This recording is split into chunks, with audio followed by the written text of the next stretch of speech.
네, 안녕하십니까. 우리가 실제로 임상에서 검증된 것, 그리고 또 그것을 논문으로 세포생물학적인 실험이나 이걸 통해서 표현된 것까지 얘기를 해보면서 이 주제를 좀 논의해보면 어떨까 싶습니다. 항산화제의 대표적인 것들이 글루타치온이라던가 셀레늄이라던가 항산화제로도 쓰고, 그리고 고용량으로 쓰면 세포 독성이 있어서 암세포를 죽인다 라는 논문들이 많이 있어요. 그래서 셀레늄을 쓰기도 하고, 암 환자들한테 이렇게 쭉 다 살펴봤더니 이 사람들이 공통적으로 셀레늄만 농도가 너무 낮는데 혹시나 해서 셀레늄을 이렇게 투입을 했더니 암이 안 생기거나 생겼던 암이 줄어들거나 하는 결과를 보면서 이렇게 셀레늄이 뭔가 비밀이 있다라고, 그러니까 항산화제가 암을 죽이는 것 같다. 그렇지만 이게 또 항산화제다 보니까 그러면 항암제의 역할을 이렇게 아까 얘기하신 중화시키는 거 아니야? 라는 생각을 하실 수도 있어요. 그래서 계속 이렇게 엎치락뒤치락 해요. 근데 시간이 지나면 결국 진실은 밝혀지거든요. 이 항산화제가 그 고용량으로 투여됐을 때 독성이 있는데 정상세포는 건드리지 않고 암세포에만 선택적으로 튜머에만 작용을 한다. 그래서 튜머만 죽이지 정상세포는 괜찮고 항암제 중화시키는 역할 이런 것도 하지도 않는다. 비타민C 고농도나 셀레늄 고농도 같은 거를 항암을 할 때 아니면은 방사선 치료를 할 때 같이 병용을 했을 때 어떤 결과가 나오는가 이런 논문들이 많아요. 특히 우리나라에서 되게 많이 하고 있어요. 그런데 도리어 효과가 높아져요. 확인을 해보면 NLR이 달라져요. 호중구라고 우리가 많이 아마존들은 익숙한 개념일 그렇죠. 텐데. 호중구와 림프구 비율이 낮아지는데 호중구 비율이 높아질수록 교감신경이 떠 있다. 림프구 비율이 좀 높아지면은 교감신경은 좀 낮아지고 부교감신경이 좀 올라가서 편안해진다. 마음이 좀 편해지는 거예요. 그러니까 항암을 하면은 막 힘들고 막 가슴이 뛰고 이렇게 두근두근하고 교감신경이 뜨는 경우가 되게 많은데 이 셀레늄이나 비타민C 고농도를 하면 신기하게도 NLR이 낮아지면서 이제 이게 마음이 편안해지고 그 결과 항암의 효과가 좋고 항암을 끝까지 완수할 수 있었다라고 하는 연구 논문들이 우리나라 대학에서 많이 나오고 있어요. 그냥 단독으로 썼을 때는 항암제만 죽여. 항암이랑 아니면은 방사선이랑 같이 했을 때는 그 효과를 높여줘. 그래서 항산화제는 저희가 이렇게 두려워하거나 이거 쓰면 안 되는 거 아니야? 라고 생각하실 게 아니라 꼭 써야 되는. 근데 물론 이제 시기를 잘 봐야죠. 그거는 이제 저희가 병원에서 이제 주치의로서 이렇게 또 조력자로서 환자분들이 오시면은 저희가 잘 말씀드릴 수 있을 것 같아요. 중요한 실험적 얘기 예를 들어주셔서 좋습니다. 그러니까 이런 거잖아요. 아까 대표적 항산화제 중에 하나인 셀레늄을 높은 농도로 썼는데 항산화, 그러면 다시 말하면 아까 세포를 죽이려고 썼던 그 무기가 활성산소라고 그랬는데 활성산소를 대폭으로 낮아주는데 주로 쓰는 항산화제를 썼는데 오히려 암세포를 더 많이 죽인다는 거잖아요. 좀 이게 논리적으로 모순같이 보이지 않으십니까? 그래서 필요한 관점이 있다는 거죠. 그래서 그게 무슨 말이냐면 우리가 입으로 또는 주사로 뭔가 항산화제라는 것을 쓰면 바로 암세포로도 항산화제로 바로 직결해서 선형적으로 딱 가는 게 아니더라는 거죠. 그럼 어떻게 돼야 되냐면 그걸 논리구조에서 A가 B로 가는 데 있어서 어떤 과정, 네모 박스로 되게 표현을 해요. 그리고 거기를 검은색으로 하거나 블랙박스라고 해요. 뭔지 모르지만 여기에서 변화로 B라는 결과가 나왔다. 근데 요게 이렇게 치니까 미뤄졌다. 이렇게 단순한 거라면 리니어하다 할 수 있는데 우리 몸은 엄청 복잡한 네트워크 시스템입니다. 60조 세포가 서로 중첩적으로 연결되어 있어서 어떤 일이 생겼는지를 명료하게 하나로 수치화하고 선형적으로 표현은 못하지만 A와 B 사이에 이렇게 결과가 있다. 이게 사실 중요하다. 이런 게 이제 복잡기 시스템이라는 것을 얘기하는 의료 전문가 또는 심지어 경영학에서도 요새는 그렇게 얘기를 합니다. 시장 추이를 옛날에는 다 이렇게 계산을 했다가 그거는 교만한 것이다. 그렇지 않다. 복잡기 시스템이어서 해보지 않으면 모른다 이렇게까지 나오고 있거든요. 우리 몸 또한 이 시장 상황보다 더 복잡하다 할 수 있습니다. 그러니까 이제 그렇게 좀 얘기를 해보자면 결국은 인간이 건강할 수 있는 균형을 맞춰주면 지금 이렇게 셀레늄이 암 환자들에게 보니까 전반적으로 낮더라. 그래서 셀레늄을 많이 넣어줬어요. 균형에 맞으면 60개 세포가 이렇게 쭉 봐가지고 우리 몸에 해롭다고 생각되는 외부 생명체, 바이러스, 세균 또는 유전자가 변형돼서 전체성을 훼손하고 있는 암세포를 보면 얘를 제압하고 없애야겠다라고 할 때 그때 필요한 무기가 뭐야? 그러려면 활성산소겠네 해서 우리 몸에 있는 활성산소들 우리가 산화작용을 하기 때문에 항상 생기는 거거든요. 그거를 쫙 모아서 집중적으로 탁 쓴다는 것이지 활성산소를 넣어야 활성산소를 쓴다. 이 개념은 너무 단순한 생각이다. 오히려 활성산소를 많이 넣으면 더 암세포가 많아져 버려요. 활성산소가 유전자를 손상시켜서 암을 만드는 원인이라고 또 많이 밝혀졌잖아요. 그러니까 뭐냐면 핵심은 균형을 맞춰줬더니 우리 전체성을 가진 집단지성, 60조 세포의 집단지성이 얘를 혼내야겠다, 얘를 없애야겠다 하면 그 도구인 활성산소라는 무기를 어떻게든지 밀도 있게 강력하게 탁 해내고 또 필요하지 않으면 오히려 다른 건강한 세포는 덜 보고 이렇게 한다는 거예요. 이거를 겸손하게 받아들일 필요가 있고 우리가 해야 될 일은 신호전달 체계, 성장인자, 그리고 뭐 아미노산, 또 뭡니까 지방산 이런 것들, 포도당 이런 것들에 대한 대사가 건강하게 하는 균형을 맞춰주는 게 중요하고 그 결과물이 저렇게 나온다 뿐이지 저걸 1대1로 해서 가시면 큰 오류가 생깁니다. 오히려 필요한 만큼의 항산화제는 반드시 써야 되는 거예요. 만약 안 그렇다면 우리가 먹는 채소 위주가 거의 대부분 항산화제고요. 암에 좋다고 하는 여러 권유하는 음식물 중에도 거의 다 항산화제예요.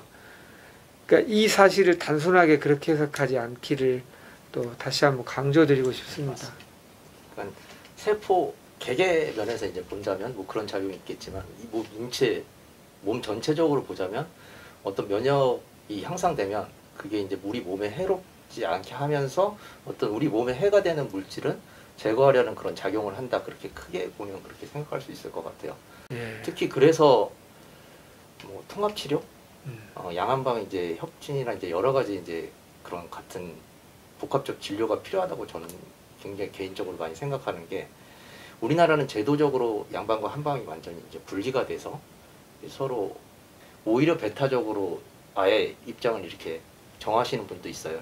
일본 같은 경우에는 의사들이 한약을 쓰기 때문에 오히려 그거에 대해서 굉장히 관련된 논문도 많이 쓰고 그 일본 의사들이 쓴 이제 책이나 이제 논문 같은 걸 보면 어떤 항암 부작용에 보면은 한방약도 굉장히 많이 쓰거든요. 효과도 많이 있고 뭐 보중 비타민이 뭐 우차신기화이니 뭐 이런 것들. 그러니까 인체가 어떤 물질이 들어왔을 때 그게 이제 몸에 그 면역력을 회복시키면 아까 그런 작용들이 나타나듯이 몸에 해외 없이 그 처음에는 세포 독성 항암제로 공격하는 측면에서 하다가 몇십 년 지나서 결국은 이제 면역 항암제가 나오고 이제 면역 항암제가 약간의 그 한방적인 측면도 많이 있다고 저는 생각하거든요. 왜냐하면 면역력을 회복시키면 공격하지 않고 우리 몸에서 알아서 그거를 공격한다. 물론 그게 인위적으로 만든 물질이기 때문에 그 면역력을 과도하게 해서 자가 면역 질환이 일어나기도 해요. 근데 앞으로 방향성은 맞는 것 같아요. 제가 생각하기에. 근데 그런 방향성을 갖고 있던 게 한약이나 이제 복합 천연물이 이제 원래부터 그런 방향성을 갖고 있었던 거거든요. 이게 그런 어떤 전체적인 면역력을 회복시키거나 우리 몸의 균형을 원장님이 말씀하신 것처럼 맞춰줘서 그 우리 몸에 이제 그런 면역 기전이 자연스럽게 회복되면 우리 몸에서 우리 몸 자체 정상적인 기관에는 해를 끼치지 않고 우리 몸에 뭐 해를 끼치거나 암세포만 공격하는 그런 기전으로 이제 낫게 하는 거죠. 그런 면에 있어서 서로 이건 개인적인 바람인데 좀 더 이렇게 대학 병원급에서도 한방에 관한 연구도 좀 활발하게 우리나라에서도 좀 해서 좀 요런 게 이제 한의사끼리만 모이고 일부 의사 선생님들만 하는 자리가 아니라 좀 더 이제 좀 크게 좀 같이 했으면 연구를 좋겠다. 하고 예, 그랬으면 좋겠습니다. 근데 저는 또 양방 선생님들이나 아니면은 이제 대학병원 교수님들의 입장도 이해가 되는 부분이 있어요.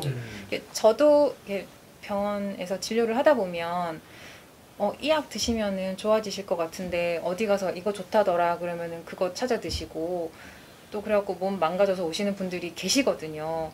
근데 이제 대학병원 교수님들도 데이터가 있잖아요. 이런 경험이 있으시니까 이렇게 했을 때 좋아지는 케이스들을 많이 봤는데 좀 나빠지는 경우들에 뭐 하셨어요? 라고 물어보면은 어디서 뭘 좋다 그래서 먹었는데 그것 때문일까요? 이렇게 되니까 저희가 약간 싸잡아서 비난을 받는 경우가 생기는 것 같아요. 근데 물론 이제 오해일 수도 있고 아니면은 이제 어떻게 보면은 그분들 입장에서는 어쩔 수 없는 올바른 판단이실 수도 있다고 저는 생각하거든요.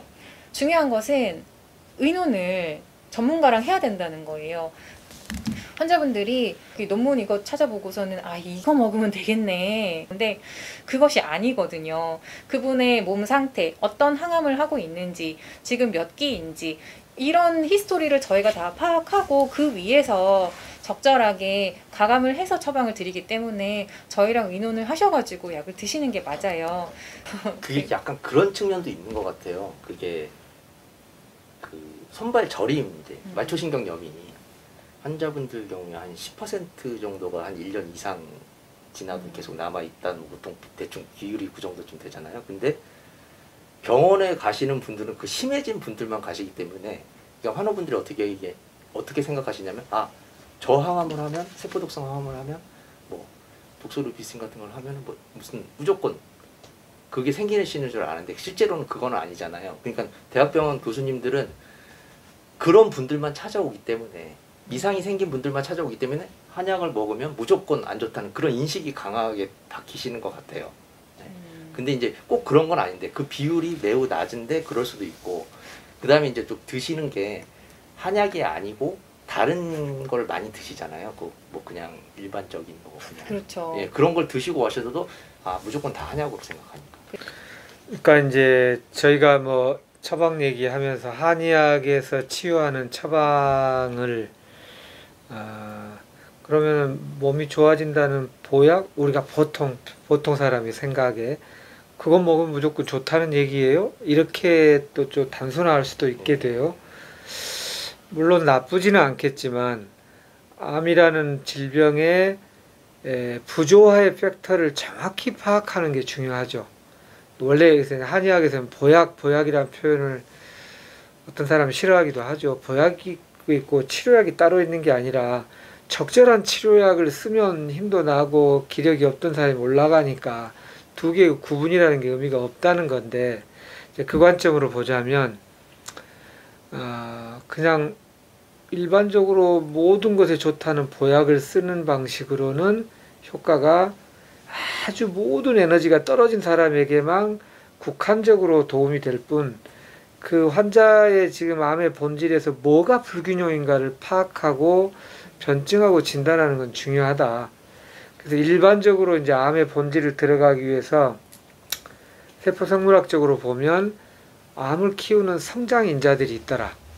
그거를 막기 위한 서양의학의 항암제들이 있죠. 표적치료제 이렇게.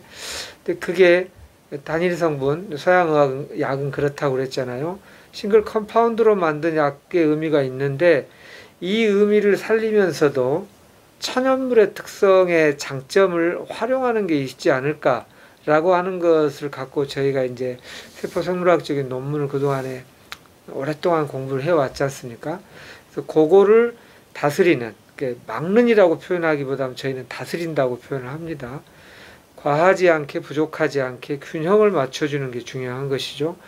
성장인자, 전사인자, 그리고 또 어떤 신호가 왔을 때 한 번의 신호에 바로 암을 만들지는 않고 몇 단계의 신호 전달 경로가 있습니다. 시그널링 패스웨이라고 하는 그 신호 전달 경로에 어떤 요소들이 중요한지를 보고 그에 맞는 천연물을 찾아서 한의학적인 변증 원리하고의 교집합을 갖고 만든 처방이 이제 저희가 ERM 210이었고, 이렇게 검증이 될 만큼 좋은 효과를 내고 있다. 이제 그걸 통해서 암의 본질을 보는 게 중요한 것 같아요. 그러니까 예를 들어 하나만 얘기해 보자면, 성장인자 중에 IGF-1이라고 하는 걸 볼까요? 그 인슐린 라이크 그로스 팩터라고 해요.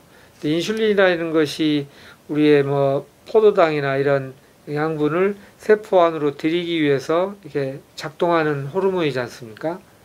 너무 고단백, 고영양을 취했을 때에 문제가 생기기 쉬운. 그렇다면 암의 본질은 무엇일까?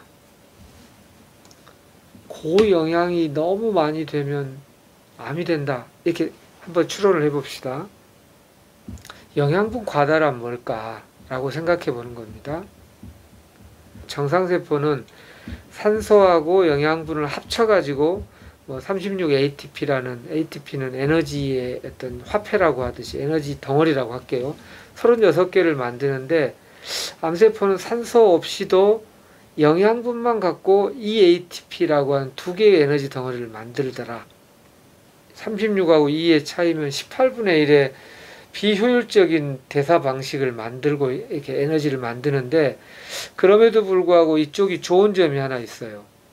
급한 상황에서 빠르게 에너지를 만들 수 있다는 장점이 있어요.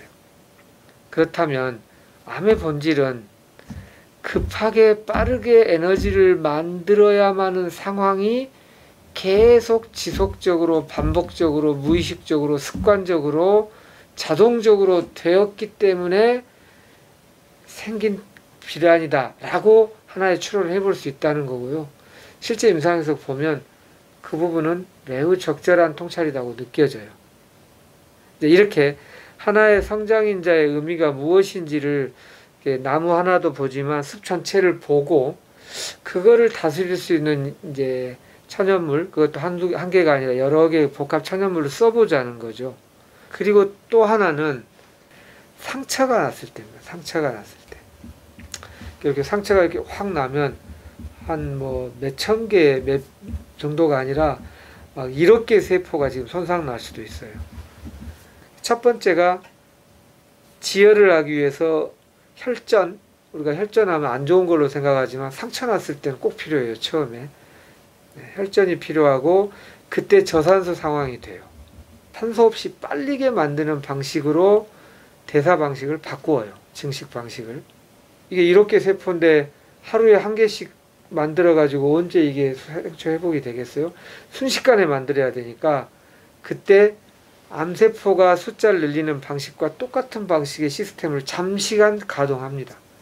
물론 건강한 사람은 잠시 동안 가동했다가 상처 회복이 끝나고 나면 다시 정상세포 만드는 방식으로 돌아가는데, 이게 한 번이 아니라 두 번이 아니라 한 달이 아니라 1년이 아니라 5년, 10년, 15년을 계속 그 방식이 반복적 상처가 되면 왔다 갔다가 이제 비효율적이라고 우리 전 60조 세포의 집단 지성이 판단을 하고 아예 붙박이로 암세포가 숫자를 빠르게 증식하는 방식으로 고정해 버린다는 거예요. 스위치를 그쪽으로. 요게 이제 암세포가 정상세포와 다른 유전자 표현형의 돌연변이다. 이렇게 보는 거죠. 단순히 보호하는 약이라기보다는 지금 이제 이런 상황을 치유하기 위해 필요한 한의학적 방제 원리들이 있어요.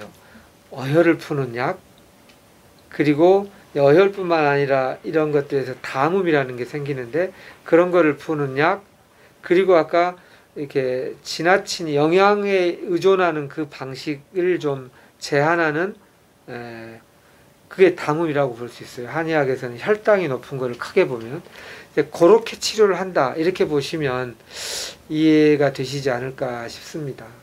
우선 당뇨 얘기하셨는데 예. 저희가 이 ERM 210을 병원에서는 대사방이라고 부르고 있어요. 실제로 환자분들한테 드려봤을 때 암이 좋아지나? 이거는 저희가 판단하기가 시간이 짧아요.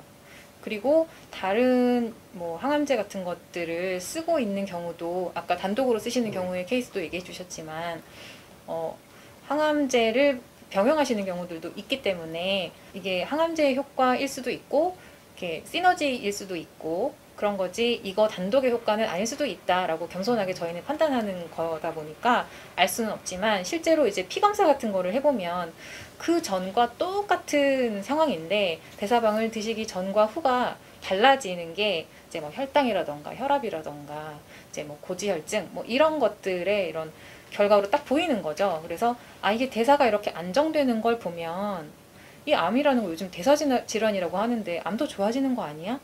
라는 생각을 뭐 당연하게 할 수밖에 없는 거죠. 그래서 그런 의미가 하나 있는 것 같고요. 그리고 이제 상처가 났을 때라고 얘기를 하셔가지고 이 지금 논문에도 보면은 저희 논문 규명하는 과정 중에 운드 힐링 에세이라는 게 있어요. 이게 상처가 났는데 이거를 치유하는 거를 얼마나 잘하나 이거를 보는 그걸로 이 암이랑 관련도를 보는 거죠. 그것이 실제로는 전이랑도 관련이 있다고 이제 알려져 있어요. 이제 여기 저희 실험에서는 EMT를 이렇게 그것만 들여다보지는 않았지만 이게 전이랑 관련된 실험을 하나 하기는 했었거든요. 그래서 이게 암세포가 멀리 가는 거죠. 암세포가 침투하고 어떤 막을 뚫어가지고 다른 조직으로 들어가고 이렇게 할 수가 있는데 그러면 일단은 멀리 가는 능력이 있어야 되잖아요. 그래서 얼만큼 멀리 가는가를 보는 거예요. 근데 ERM210을 투여했을 때 그 멀리 가는 능력이 그대로 있는가 아니면은 감소했는가 이걸 보는 거죠. 그렇게 했을 때 이제 0%일 때는 24시간 후에 굉장히 멀리 갔죠. 왜냐하면 ERM을 투여를 안 했으니까. 그런데 10%일 때는 좀 덜 갔어요. 여기 노란 선, 위에 선이 기준이라고 봤을 때 조금 덜 갔죠. 요거랑 차이가 있어요. 그렇죠? 근데 15%일 때는 조금 더 덜 갔어요. 20%일 때는 거의 같아요. 그러니까 아예 못 갔어요. 그러면은 어떻게 생각하겠어요? 거의 전이 같은 게 막아지겠네. 라고 우리가 짐작할 수 있는 거죠. 물론 이거를 더 단계가 있어가지고 그거를 봐야지 그것까지도 증명이 되었다라고 말을 할 수 있기는 하지만 요거는 좀 더 이제 논문 뭐 후속 논문이 있다거나 하면은 저희가 한번 연구해 봐야 되는 부분이기는 해요. 그래서 저는 이제 그런 점들이 있어가지고 이 논문은 또 의미가 그 점에서도 있다. 그냥 뭐 세포 독성이 있어가지고 지금 있는 암만 죽인다라는 게 아니라 재발 전이 같은 것까지도 어떻게 다스릴 수 있는 여지가 충분히 있다라고 저는 생각이 듭니다. 좋습니다. 이제 얘기 중에 전이와 관련한 또 우리 현재 과학이 밝히고 있는 암의 전이에 필요한 중요한 팩터죠. 아까 EMT, 상피 간엽 전환, 상피 중간엽 전환이라고 하는 에피더리얼 메센키말 트랜지션, 이게 되게 중요한데 또 이 얘기를 시작하면 또 길어지니까 요 다음번에 또 얘기를 하기로 하고, 어찌됐든 암세포를 이렇게 죽일 수 있는 힘도 있고 정상세포는 거의 건드리지 않으면서 그렇다는 것과 전이에 대하여 예방하는 효과가 있다라는 것을 우리가 여기서 힌트를 얻을 수 있다. 그리고 결론적으로는 이런 뜻입니다. 한의학적인 치료 방법에 대하여 막연히 가지셨던 두려움이나 불안에 대하여 좀 이해가 돼 있으면 저희로서는 만족스럽겠다. 그리고 그 이해가 됐으면 하고 바라는 바 중에 현대 과학이 밝히고 있는 그 도구를 최대한 활용을 하고 또 서양의학의 장점을 잘 활용해 가면서 두 개가 잘 컨비네이션 되면 좋겠다. 여기에 대해서 좀 그 공평한 눈 있으면 좋겠다라는 취지의 말씀을 드리고자 했는데요. 오늘 우리가 뭐 첫 시간이다 보니까 막 자유스럽게 얘기하다 보니까 어떤 대목에서는 좀 한쪽으로 너무 막 가기도 하고 이랬지만 또 앞으로 더 잘 되겠죠. 예. 첫 번째 것이어서 뭐 보시는 분들이 잘 알아서 봐주시고 또 다음 편을 기대해 주시면 감사하겠습니다. 오늘 여기까지 할까요? 예, 수고들 하셨습니다.